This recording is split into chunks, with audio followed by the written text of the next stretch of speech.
Ikine magicholo chenro magi ne jopiny. En gavana mar kaunti ma Embu Cecily Mbarire.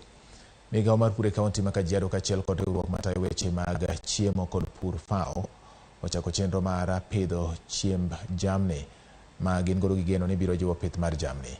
Yangore ni chenro mag chiemo mag jamni ma jamni chamo osebedo ka en chandruok maduong' kata bedo ni kaunti ma Kajiado ni kod nyalo kachiel kod migago maduong' mar chwalo pith mar jamni. Chenro ni geto kelo kony ne jopith e yor neno ni nitiere chiemo moromo ne jamni kachiel kod chiwo thuolo mar tiyo kod lony manyasani ne jous jamni.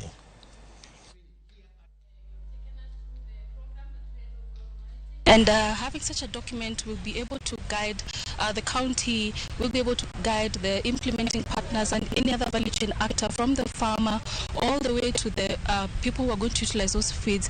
It's going to give them a guide. It's going to show them that this is what is needed, this is what is lacking.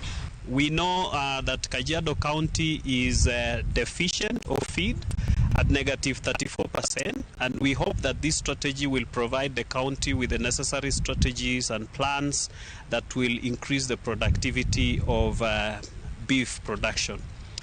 We also look at this document as an investment vehicle at the county. We are also opening up ways of how we can actually ensure that we have investment areas where we can invest into other fodder crops apart from the pasture, which has actually been people have been relying on.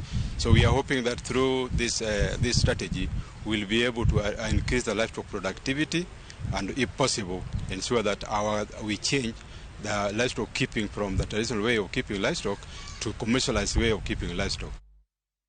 Nonro ma otime kaunti ma Mombasa yango ne kwan atamalo 45 mag